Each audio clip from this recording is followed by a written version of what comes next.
Welcome back, brothers and sisters. Last we left off, I had shared 4 rogue character ideas you could play in D&D, and in this video, I'm going to show off some kitbashes that I did the other day. I've got this Pixie, 3 Dryads, and this one's so cool, a Wereboar that I was able to put together. So in this video, I want to not only kind of show them off in more detail, talk about the things that I added to them or swapped out, but I'm also going to tell you how I might use them in my ongoing D&D campaign. So, don't forget to leave a like, pay your hobby tithing, and let us pray. So the Pixie was already creepy enough. This is a Bastarium print, and they have like 3 eyes, if you can kind of see on the mini. It's got 4 arms, and it's very big. It's like human size. So already off to a very nice start for how I would like to depict creepy otherrealmly fae, right? But what I did is I snipped off the end of her spear, and I took a bit from a Knucklebone Minis print of this rat.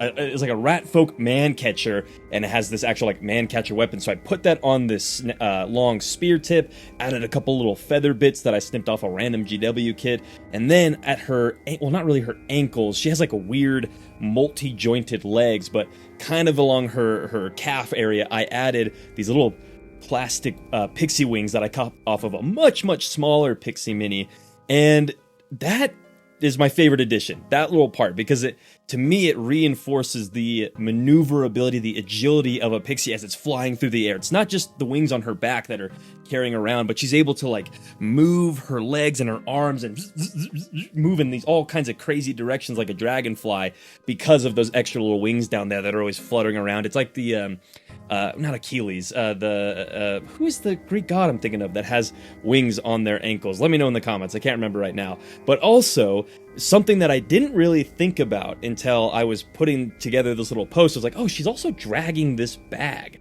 behind her that you can kind of see, and I'd obviously been looking at that when I was kitbashing her, but it didn't even register in my head of like, oh my god, she catches people, right? She gets little kids or whatever, these hunters and people who are going off into the woods. She uses her creepy, cruel Iron Man catcher to snag them, then throws them in her bag of holding. What a cool way for your party to get a bag of holding, right? They have a fight with a Pixie, this creepy mutant fae lady, and when they open it up, they don't find treasure, they find a bunch of hunters on the brink of starvation, like, oh my god, help me. Now I know that normally it's like the bag of holding has a limited amount of oxygen, but hand wave that.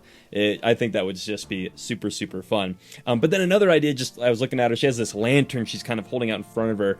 It all kind of came together for a perfect story. She uses that lantern as she's fluttering through the forest to lure people to her, and then she zips towards them, puts this man catcher around their neck, around their gut, to make it impossible for them to escape if they put up too much of a fight. She uses her scythe there her sickle to cut them down, and then in the bag of holding they go until she can return to the Fae and sell them off to a hag or give them over to her archfey master or whatever. But that is my man snatcher Pixie. This next batch of kitbashes was a set of, I believe it was actually pitched as like witches by the creator Blightbones, which I'll have all of this linked down below. But you could see there's like a face in this tree, and he'd put out a set, and I looked at him like, damn, that just looks like an awesome Dryad, which I need. I'm kind of prepping for a little section of Fae-infested mega dungeon in one of my campaigns. And so what I did to add to this mini, there really wasn't anything I wanted to break off or swap out with it. The sculpts are just so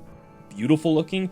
So I just went out into my driveway, picked up some of the weirdest little twigs I could find, and added them onto there, not just like haphazardly. I really took my time to try and add the twigs and the little branches in such a way that they added to the sense of motion and give a really interesting shape to the mini. So with this one, it's very straight up, and then I like this like big curl up at the top that is framed within her wide outstretched arms. So I hope you, when you see these other two in just a second here, that you can kind of see like they're meant to look very beautiful. And I note up here this idea I have behind them that maybe the old woods, the ancient trees in the forest that seem to have a voice. They creak and they groan, and there's legends that say that the trees move. Like, what if that was all because these dryads or these tree ants or whatever you want these things to be, they actually like do move. They perform this ancient fae dance that's kind of part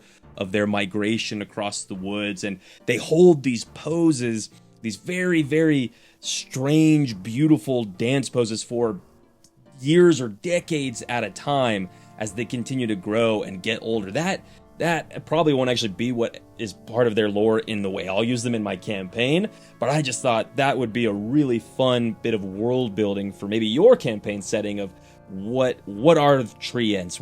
How do trees move? How do they grow? It's not just that they're getting up and walking. It's more beautiful than that. It's more elegant than that when it comes to fae and nature and stuff. They're doing this dance. Here's another one of those Dryad sculpts. You can see there's a little bird perched at the end of this like long branch that's kind of coming off of their chin, which is just a fun little detail that Blightbones added, so I didn't want to do anything with that. But then the arms are kind of up in this weird crooked pose over their head, and with this mini specifically, I wanted to almost kind of conceal that a little bit. The other one had this Y pose, but the arms were kind of up, outstretched. It still had a little bit of a look like a tree. And here I wanted to just add a couple more branches framing their head and framing these arms so that I could describe it to a character that when you're looking at this thing, it almost looks like a person, kind of like, and ooh, you could even have fun with like the creepy, like the way it's like walking towards them with its hands upstretched. But then with all the other branches and things coming off of it, it's hard to tell if those are just actual branches growing upwards. But that was a fun little addition that I did to this one. And then this last Dryad I'll just show off real quick. It didn't photograph great because the head is kind of turned upwards towards the sky and the arms are in these really weird contorted poses, which actually kind of gave me an idea for world building of like if the Dryad's dance is disrupted, if a woodsman comes and takes an axe to this thing in the middle of its dance, which again like takes months or years or whatever to finish, so one wood chopper wouldn't even notice that this is a dancing tree. But if that were to happen, if anything disrupted it, then that's what can cause maybe a tree ant or a dryad to start becoming blighted.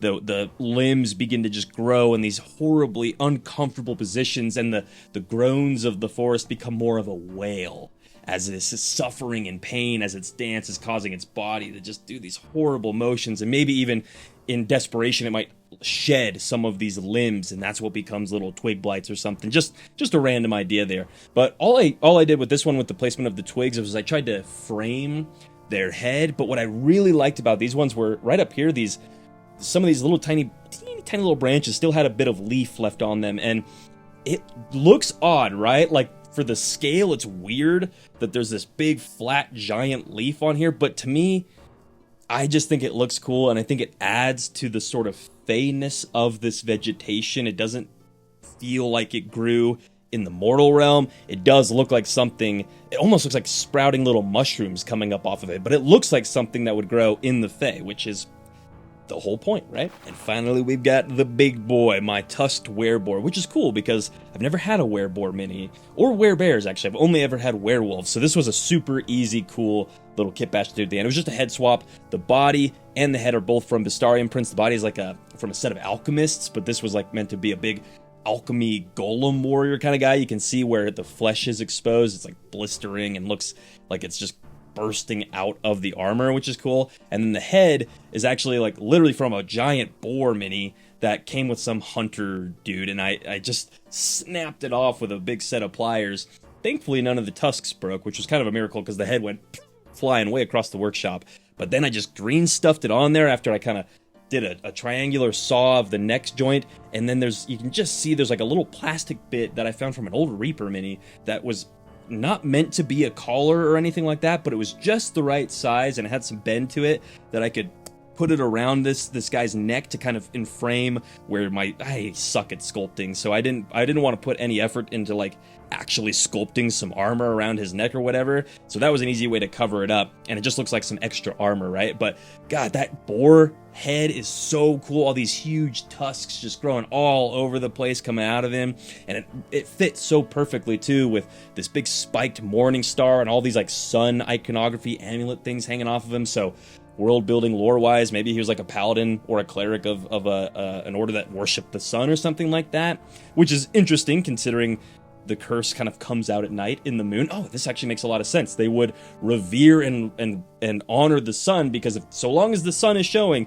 then there is no chance of there being a moon out that could turn them into their Wereboar form, right? But overall, This guy looks terrifying. He looks like he would sniff you out with his big hog nose, just following you like a truffle, like how pigs sniff out truffles, right? And just go rampaging through a town or through a forest, just crushing and splintering trees in his path, both from his tusks that are just ripping through vegetation, his morning star that he's swinging around clearing the way, and just being so heavily armored with this huge shield, he's just splintering through trees. So if I ever have him show up in a campaign, that's how I want to run him. I want him to be this unstoppable juggernaut type character that is just, if he gets to you, he's gonna trample you into the ground, he's gonna gore you through with his tusks, and he's gonna just leave you a bloody paste with his morning star. But he's so intimidating and daunting looking, and that is exactly what I was hoping to get out of this guy. I hope you enjoyed this video. It was a little outside my normal wheelhouse of just, hey, here's a list of D6 ideas, right? It's showing the tactile work in progress side of this hobby for all the kit bashes that I use in so much of the other stuff that I release on this channel, right? Or at least talk about and use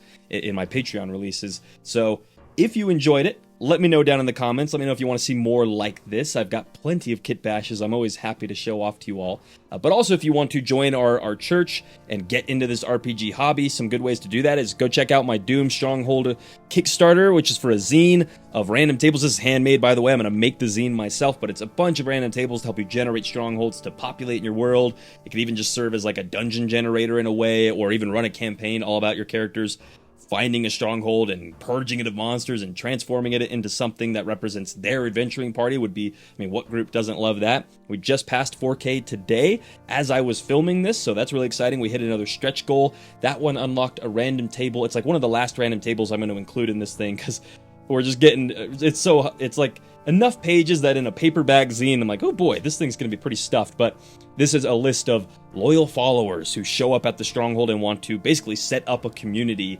either within or around its borders. So like, what happens if your party's reputation gets to the point where a group of farmers shows up and they're like, we heard about you guys, we heard you had a stronghold, we'd like to just live our lives in the safety of the shadow of your keep, right? So this table will just help you almost basically transform the stronghold into a small town, or even eventually a city over time, which could be really cool. And then the Patreon, of course. Every Sunday I release a big batch of stuff that I've been homebrewing and prepping for my own campaigns or just for fun and world building. My most recent release was a big old bundle of pirate-themed terrain for your VTTs, some Digi-Minis, which those are more of the kit bashes I've been working on that I take a picture of and convert them into a little mini pawn that you can bring into your VTTs. I also have paper minis of all this, and session prep templates. There's all kinds of good stuff on the Patreon you should go check out. But those are two of the best ways to support me to keep doing what I am doing.